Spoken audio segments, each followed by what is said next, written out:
Hello guys, my name is Ronald and today we are talking about Dungeon Universalis and the campaign turns. This is not a how to play video, this is just a video to get an overview about the campaign turns, the campaign system and some of the events that could happen during the traveling and what's about the heroes when they are not in a dungeon or in a quest or wherever they are, what's about the dark player, what's his part in the campaign turns, and I just want to introduce this for you so you get a better understanding of how the campaign works in the complex game of Dungeon Universalis. And although you can play the Dungeon Universalis adventures as one-shots, the best experience is to play it as a campaign. And Dungeon Universalis comes with a book. It's a thick book full of adventures, and it's a campaign and quest book. We will have a deep look at this in a few minutes, just to show you a small teaser.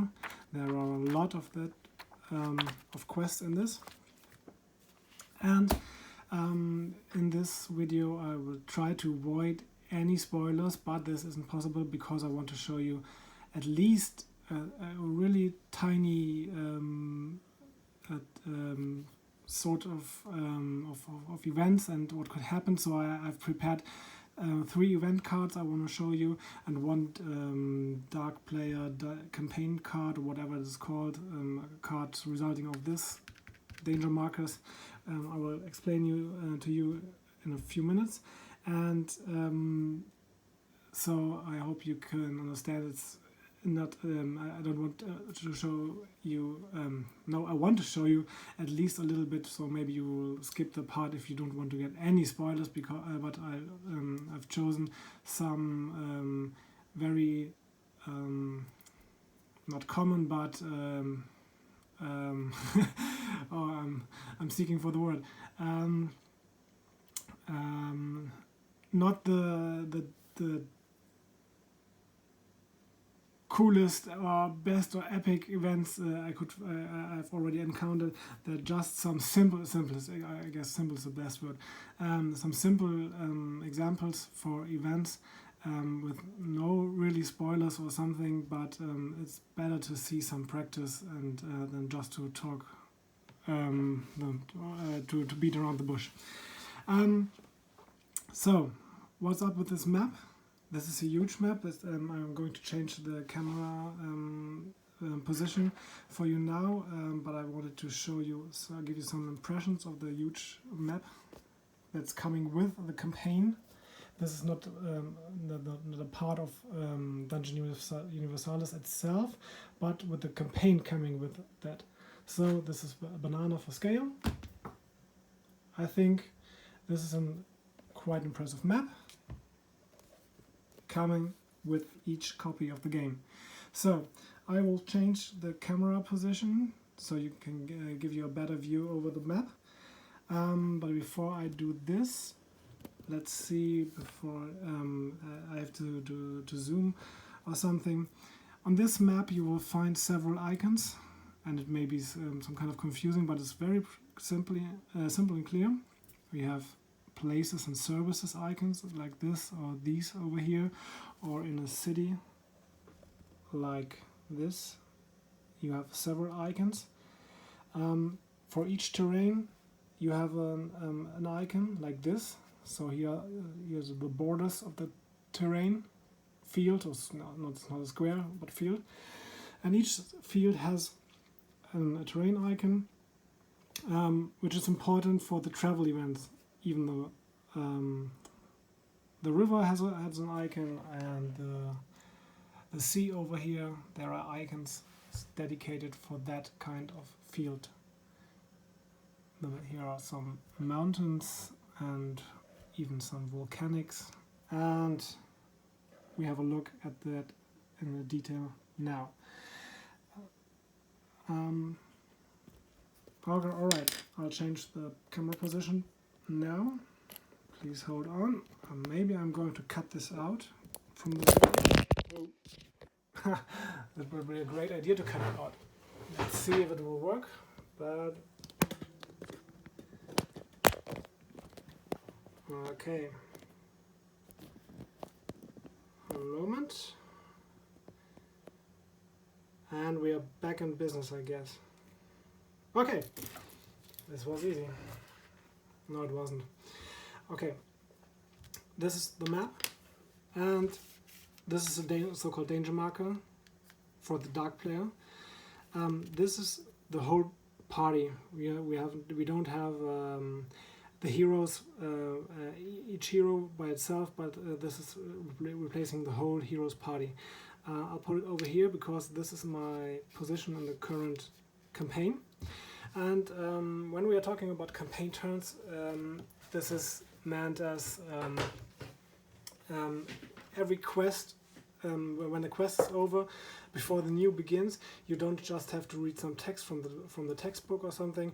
You have to play how the heroes will get from the current quest to the next quest and what they are doing during this. So the heroes will leave the last quest with the state they have at that moment. So if they have lost vitality, if they have lost mana or fortune points, they will not get automatically refresh after this, like in most of the other dungeon crawlers you might have played. But this can be a real problem when we have a look at the events that can happen during the traveling.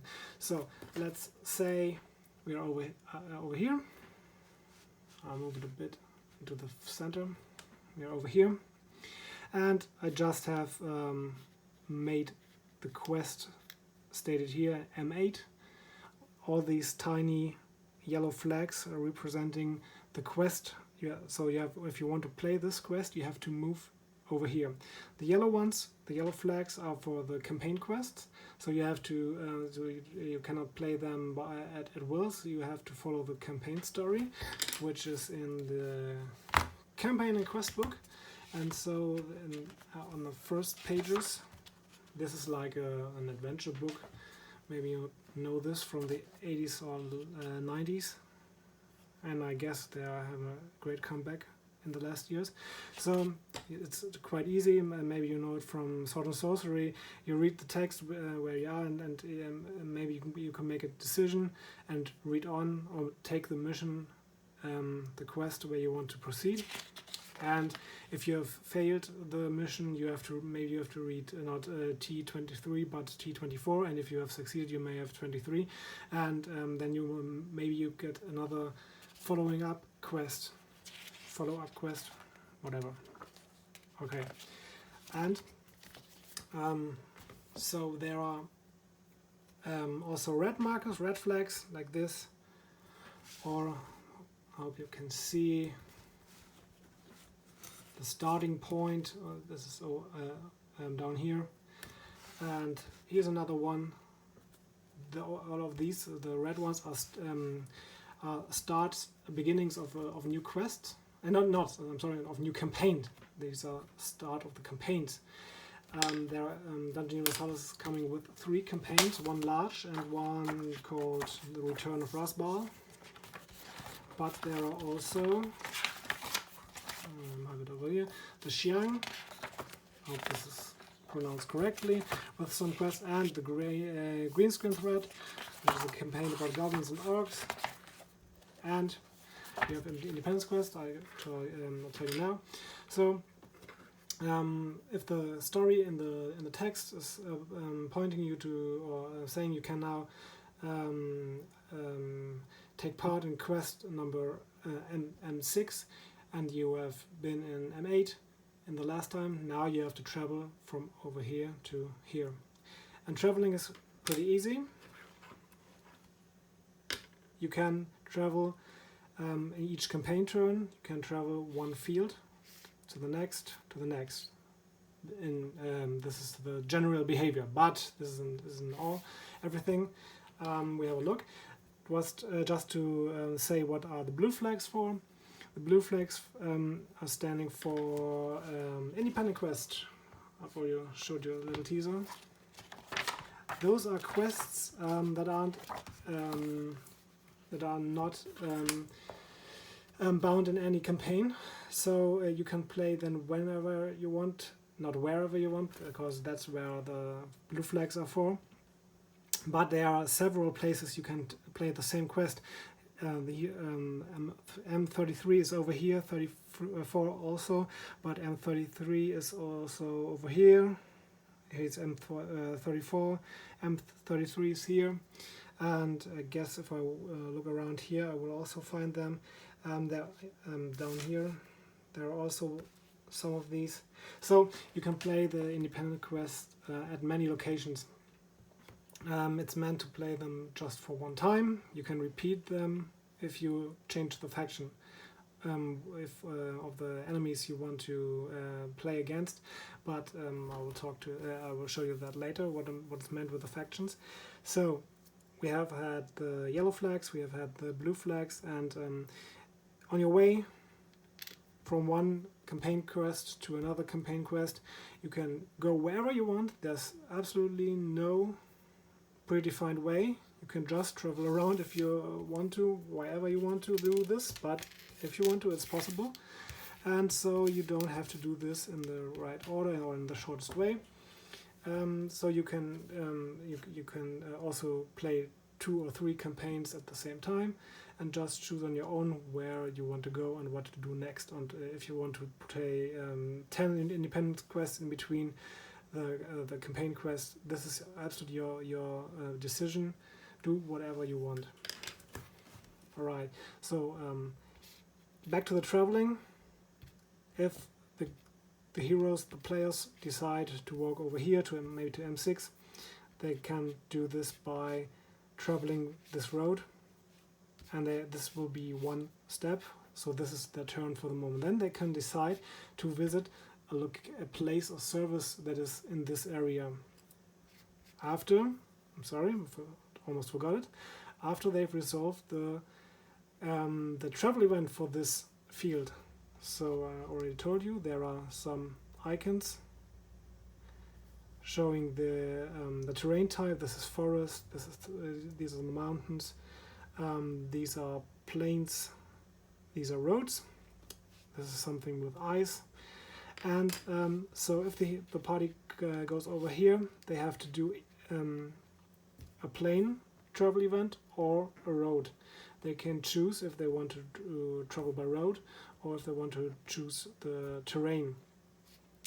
This has some differences because the road events are and in most times they are less dangerous than the other ones. The swamp or the forest events often lead to epic events, or to that they will get damage or something, the party, and so traveling by road is safer in most cases. Alright, so yeah, you can choose, but if there isn't a road, you cannot use a road, and then you have to do that the travel event for the terrain type. Okay, so you're going over here. You have to roll a die for this card, because there are several decks for every terrain type, and if you go over here by the plains, not by the road, or in this case it's the road, I'm sorry. If you go over here by the road, then you have to draw a card and roll for it. So you have to roll a die. This is a 6, perfect. Now you have to turn around this card and do whatever it states. If it wouldn't be a 4+, the event wouldn't happen and everything's fine. In most cases, it's better that it's fine to not have an event, but it may also have a good outcome. That isn't so rare too. Alright, let's see what this is. It's an overturned card. I just want to I don't want to read everything here. It's just you have to roll a die, and you may win something. You can find some coins, or maybe in this case there's nothing bad can happen. The baddest thing is that there's nothing interesting, but sometimes this also can be very bad. What's happening while a travel event. Alright, this was a quite simple card, and that's it. So after the heroes have moved over here, they can choose to decide to visit places. Each hero of the party can visit up to 3 places or services within 1 round, campaign turn, independently from each other. Some are for the whole party, but most of them are the heroes choose to do this on their own. And then they have a lot of places they could visit, like an alchemist, like a blacksmith, a combat school. You can go to a herbalist to buy healing herbs. You can go to an inn. This is very important. I talk about this soon. You can go to a kennel and breeding ground to buy animals so that they can accompany you in the quest. Or you can go to a library, to a market to buy new stuff and weapons, to a physician if a party member has died recently or something. You can go and buy a ship to sail over the sea or over the river. You can even go to prison, but this is not at will, but I don't want to spoil. School of magic and a tavern, a temple, or a treasurer. Treasurer is very good, so you can store your items there, because you have a weight limit for each hero, and if you have stuff you don't want to sell or to drop, you can save it there. Okay, the inn. The inn is, in my experience, the most important next to the market, because at the market you get new potions and new weapons, things like that. And the inn, this is where you can rest and where you can refill your whole fortune points, mana points, and vitality. You have to pay for it. Each hero has to pay 2 coins for this. I hope you can see it. And if you have a large hero, you have to pay more, or heavier armor or something, or if you have dangerous stuff like gunpowder, and you have to pay for yourself. And if you are accompanied by a mercenary or an animal, like maybe this guy, which is following you, you have to pay for him as well. These are the costs for acquiring him for the first time. These are the costs if they are going to an inn.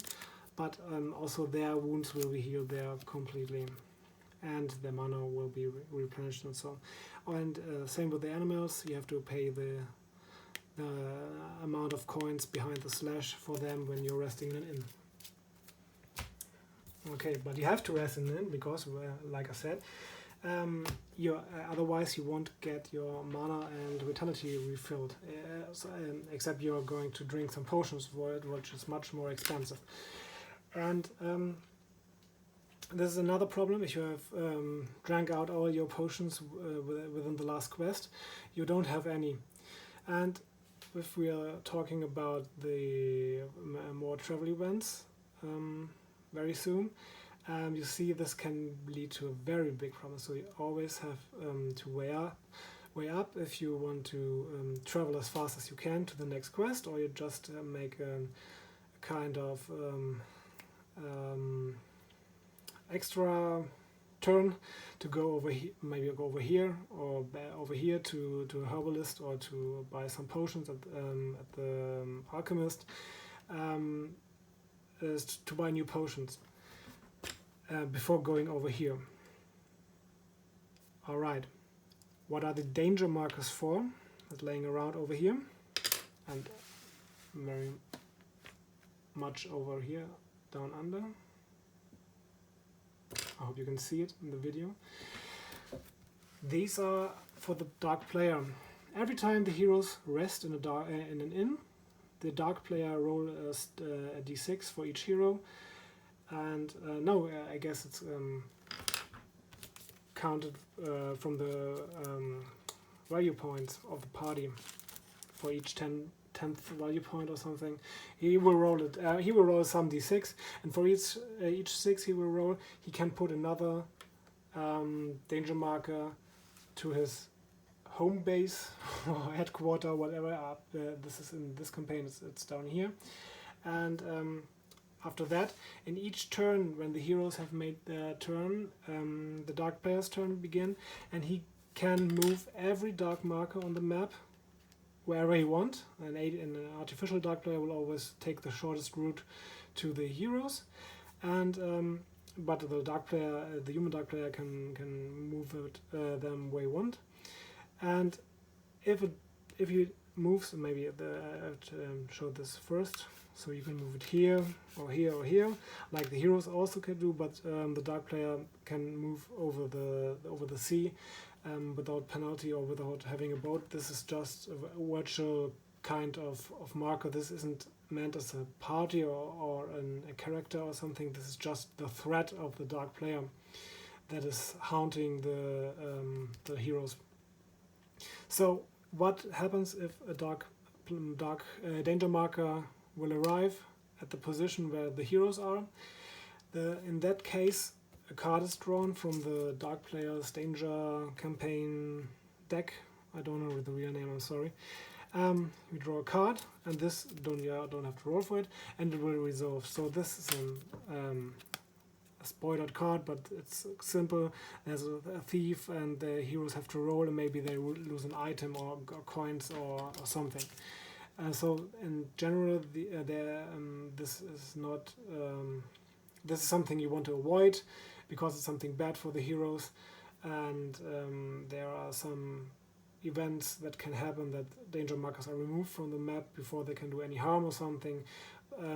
But if they happen, it's some like a little bit like a travel event, doing stuff, doing harm in most cases for the whole party or for one hero of the party, chosen by random or by definition, like the heroes with the highest intelligence or with the lowest courage or something. So after that, the marker will be thrown away, will be removed from the map, and that's it. So we have played the thief event. Maybe we will remove this, and then it's the hero's turn again. When I was talking about the places and locations, I forgot to say you cannot visit all of them. This is why the icons are here. I think this is pretty clear, but I want to say it. So you can just visit the places and services for the icons that are in the terrain. So in this terrain, you can just visit the icon of a camp or the icon of an inn. While over here in Kingdom of Khmer, you can visit several, like the Alchemist, like the School of Magic, an Oracle, or an inn, or a physician, or a blacksmith, a library, and the other ones. You can visit the ruler of the leader, whatever, count of king. It's a kingdom that should mean there's a king in that town or in that area.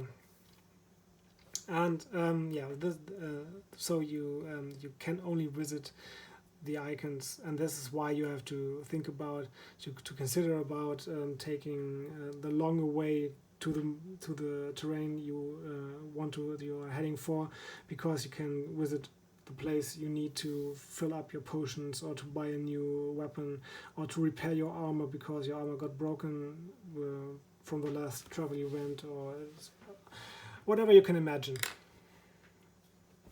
Okay, and now we are moving to the next terrain, maybe here by road again. Again, we can choose if we want to travel within the terrain, so it would be a plain, or by road if there's a road. And what's happening now? We have to roll again for another card. 6 again, great. I don't have to fake anything. We draw this card. Again, we need more than a 4. And now let's have a look. This is a spoiler, I'm sorry. This is a bandit attack. Roads are usually safe places until a band of bandits decide to attack some group of travelers. All heroes and mercenaries must pass the combat skill test. Those who fail the roll will lose 1 vitality point, and the group loses a number of coins equal to the number of heroes plus 1d3, even if they win all the combat test. So this is something nasty. You don't want to do this. You have a choice. Because the last sentence here is epic event, play the quest, bandit attack. If this is stated on a card, you have always the choice to do this text over, up here, or this is an or to play the epic event, bandit attack. So you can avoid everything up here, but you have to play an epic event. So what is an epic event? An epic event is a kind of small quest, you could say. I'll show it to you. I have a bookmark here. So this is an epic event. Bandit attack. I'll cover the left side.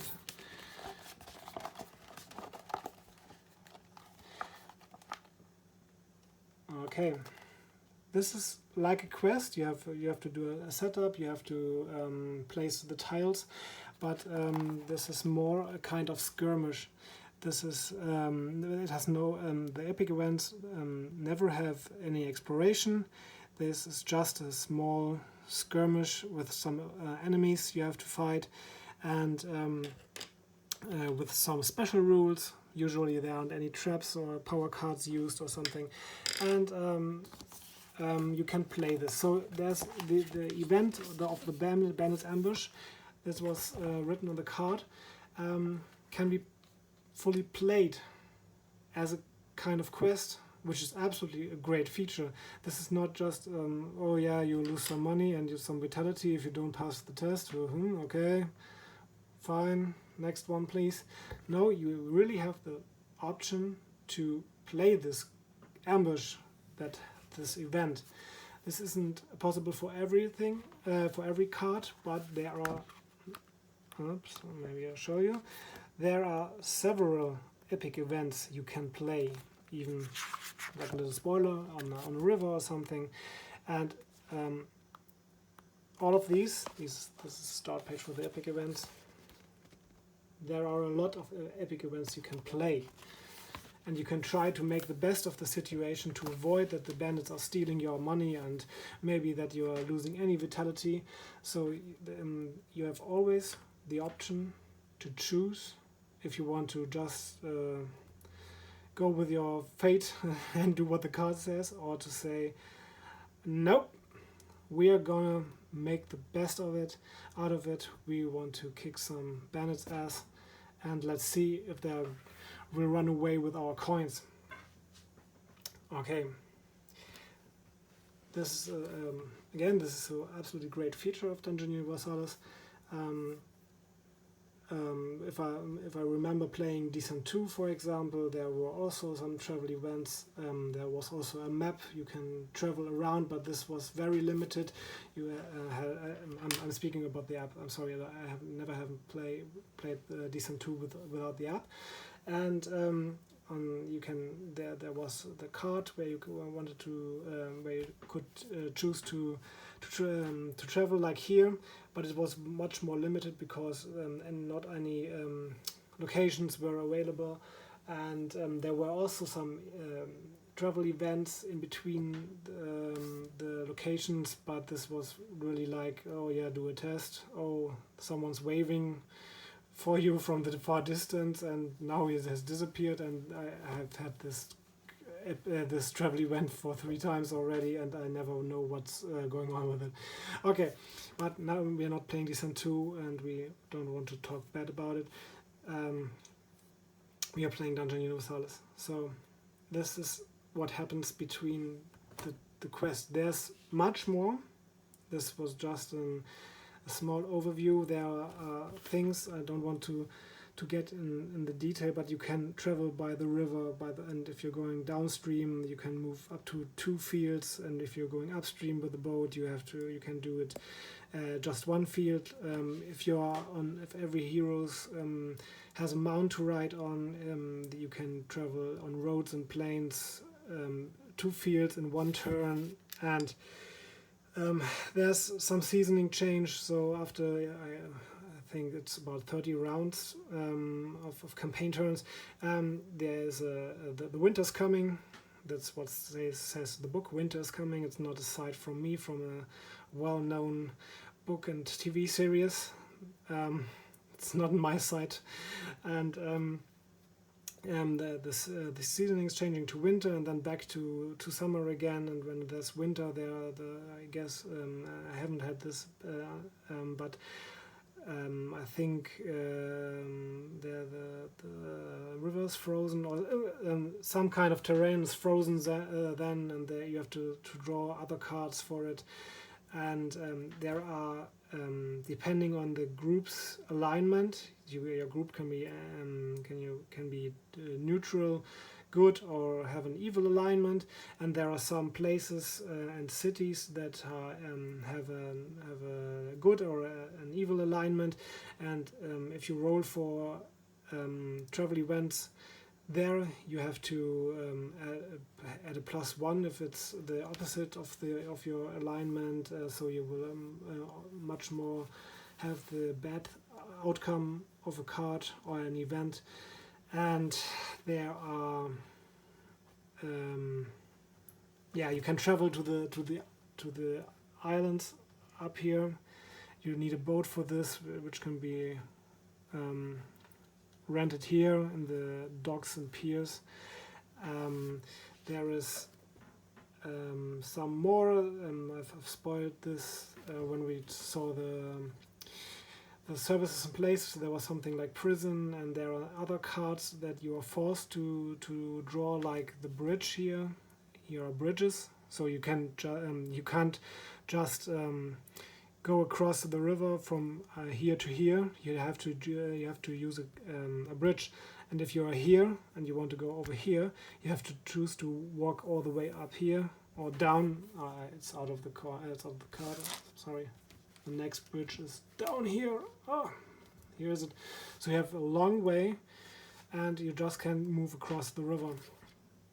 And if you come to a bridge, you have to play the bridge card. And the bridge card says you have to pay money to go over it, or you have to fight against the guards standing there, or you can try to trick them, or you can play an epic event to fight against them. And this will have some follow-up events in the next town. Maybe if you have made some bad decisions or evil decisions, so you attack the guards, you may have some bad outcome in the next town you're visiting. And some events are relying on the result of your last quest, so there are events, travel events that can happen, which say if your last quest was successful, then an old woman comes over and gives you 10 coins, and if it was bad, the ruler of the city comes over and wants to kick you out of the town and take all your belongings because you failed the test or something, not the test, the quest. And there is really much content in this, and it's overwhelming. Alright, so at the end of this video, I give you the outlook that I'm going to play the epic event Bandits, or Bandit Attack, Bandits Ambush, whatever. I've already shown you, and now I've lost the page. It's a trap. Ambush, no, it's over here. Oh, sorry. So, like every quest, you have a time. How long does it take to play this? Here again, the terrain type, where this can happen. You have some small lore text, how it comes to this event again.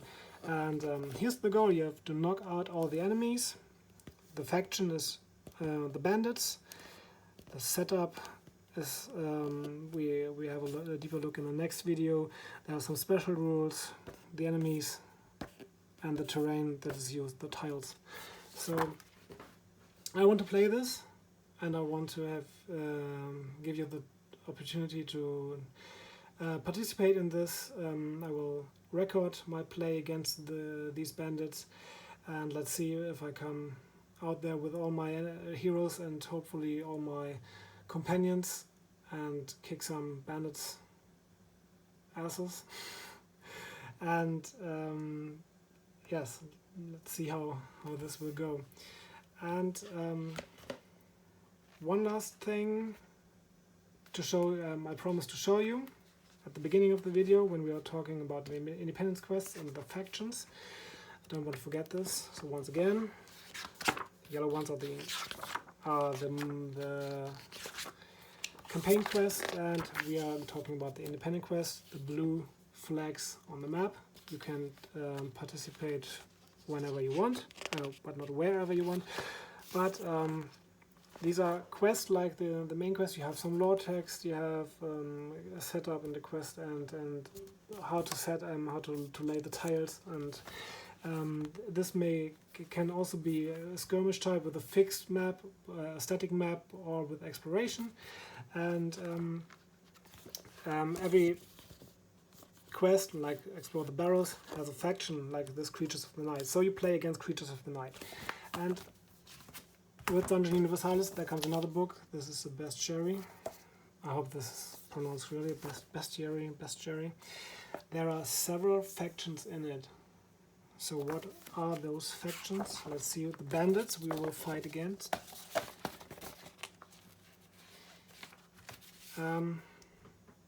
These are the enemies that you can face in the quest.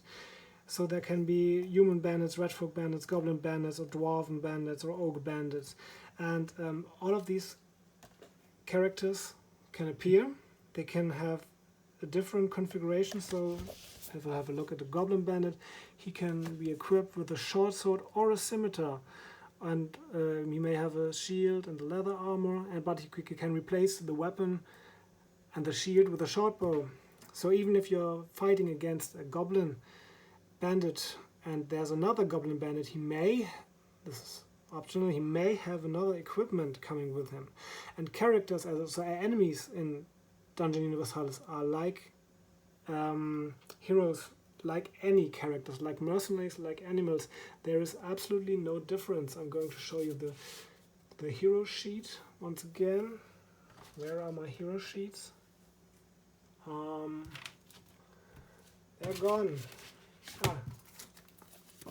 This is Larnak again. You may know him from my how to play videos.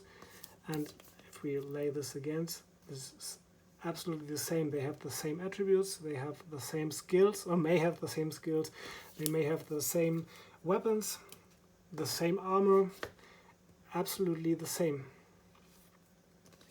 And you have some yellow shaded over here. Those are the elite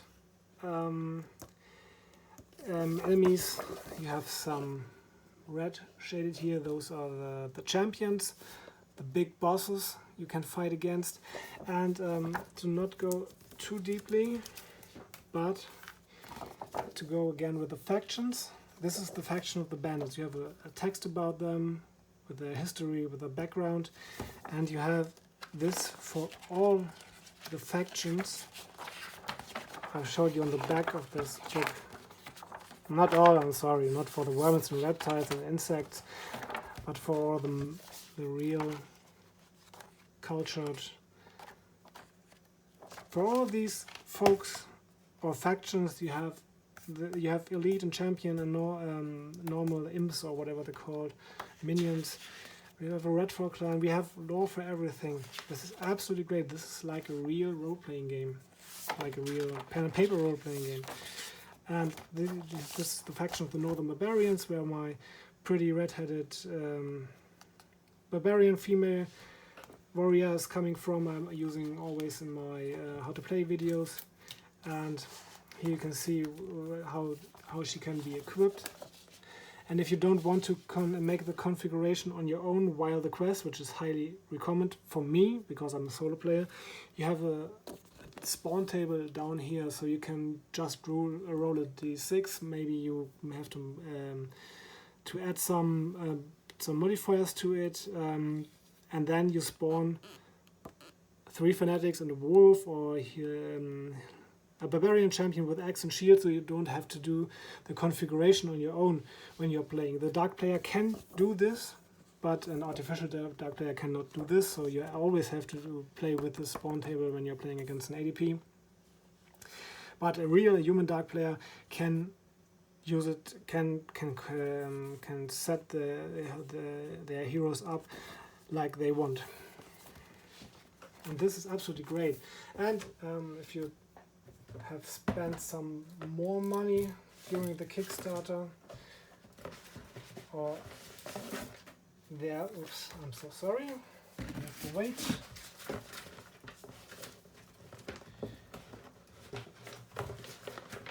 Somebody has stolen my book, no, it's over here. There is a Bestiary II with even more factions. This is absolutely incredible. There are even more enemies, and you can, and this is the important point where we came originally from. You can play each independent quest and each campaign quest if you want to. If you want to have variation, you can play against any of these factions because they are all balanced.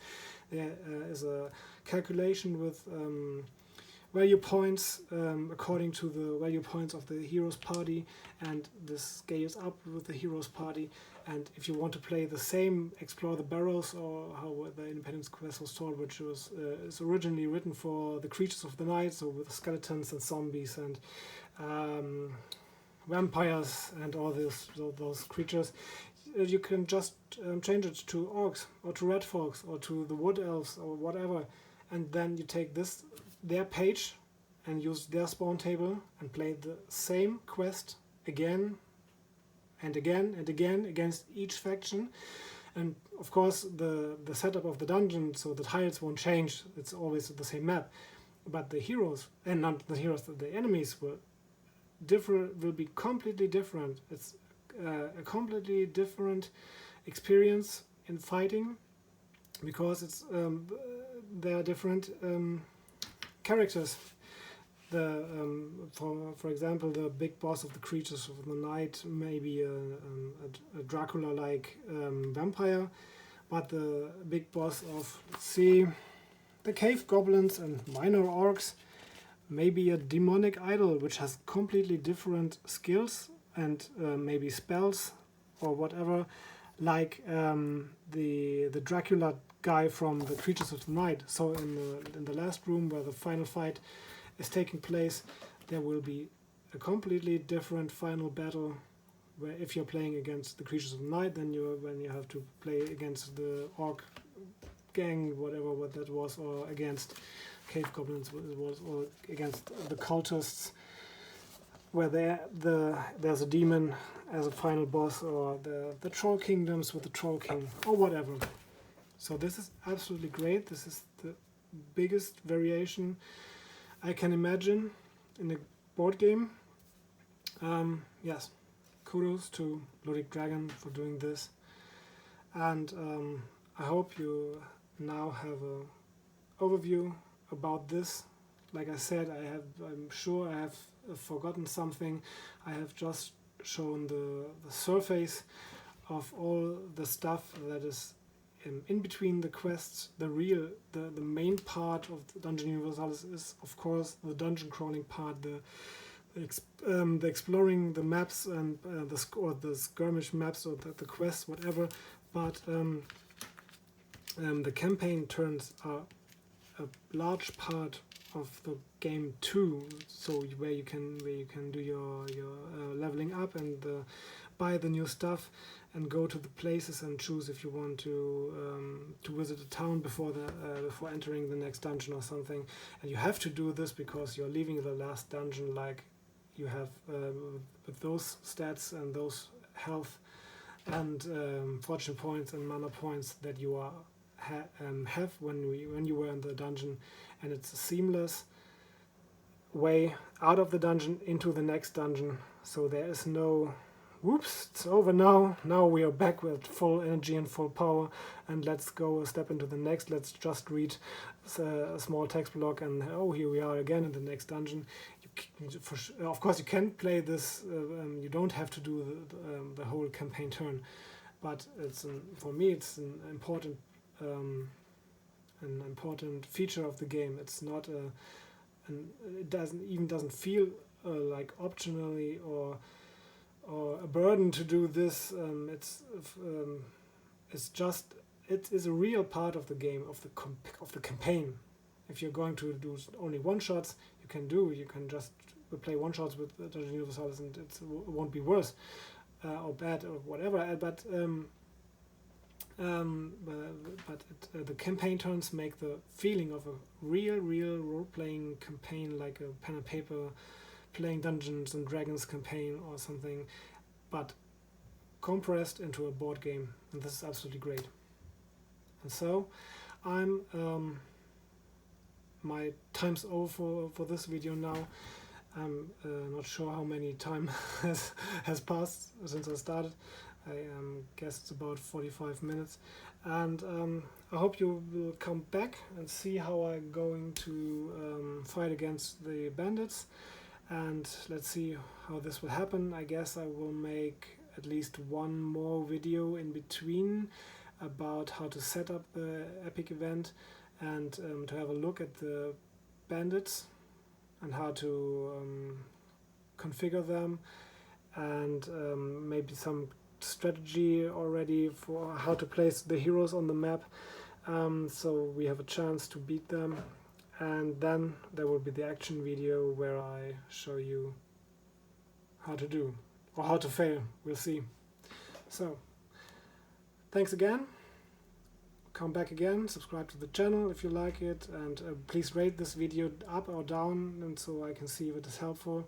Leave any comments if I've missed an important thing, or if you have any critics. And yes, once again, thank you for watching. Bye.